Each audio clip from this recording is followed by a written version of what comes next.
Republicans use debt ceiling bill to push work requirements for millions receiving Medicaid and food stamps.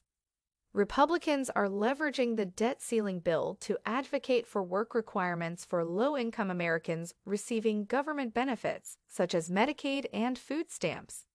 The GOP sees work requirements as a means to reduce government spending while strengthening the labor force, particularly when businesses are facing staffing challenges. The inclusion of work requirements in House Speaker Kevin McCarthy's debt ceiling package has sparked debates within the Republican Party, with some members pushing for stricter requirements and others concerned about potential backlash. However, it is unlikely that the legislation will advance since the White House and Senate Democrats strongly oppose work requirements.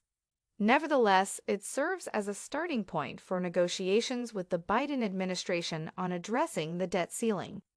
Republican lawmakers argue that work requirements can help lift people out of poverty and reduce their reliance on government assistance.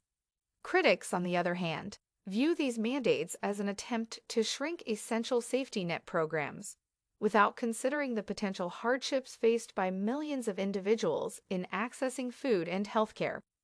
The package proposes that childless, able-bodied adults between the ages of 18 and 55 receive food stamps for only 3 months out of every 3 years, unless they work at least 20 hours per week or meet other criteria. Currently, this requirement applies to those aged 18 to 49, with exemptions due to the COVID-19 pandemic set to expire soon. Estimates vary on the number of people who would be affected, with the Congressional Budget Office projecting an average of 275,000 individuals losing benefits each month for failing to meet the requirement. Another 19,000 people would receive small benefits due to the income they earn. The provision puts around 900,000 individuals between the ages of 50 and 55 at risk of losing food assistance unless they fulfill the necessary work hours, receive exemptions, or live in areas where the mandate is waived.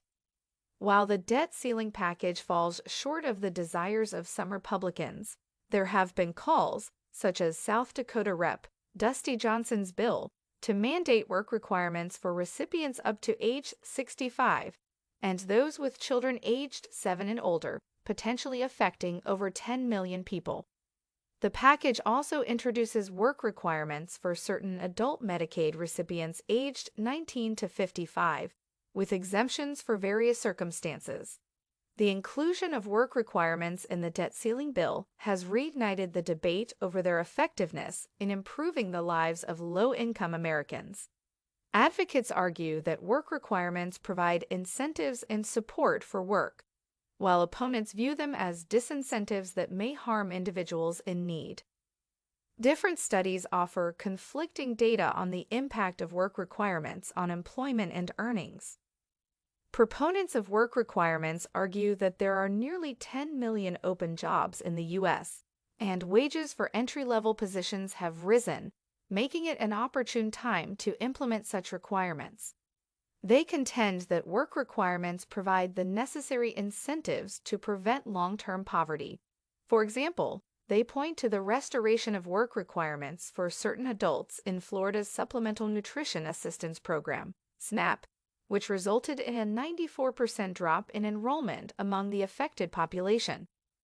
However, critics highlight that multiple studies indicate the existing work requirements for food stamps do not lead to increased employment or earnings. The Congressional Budget Office analysis suggests that expanding work requirements for food stamps may slightly increase work participation, but would have little impact on average income due to the loss of benefits outweighing additional earnings. Regarding Medicaid, a brief experience with work requirements during the Trump administration showed no significant employment gains for recipients, with only Arkansas having the provision in effect long enough for residents to be affected before it was halted by the courts.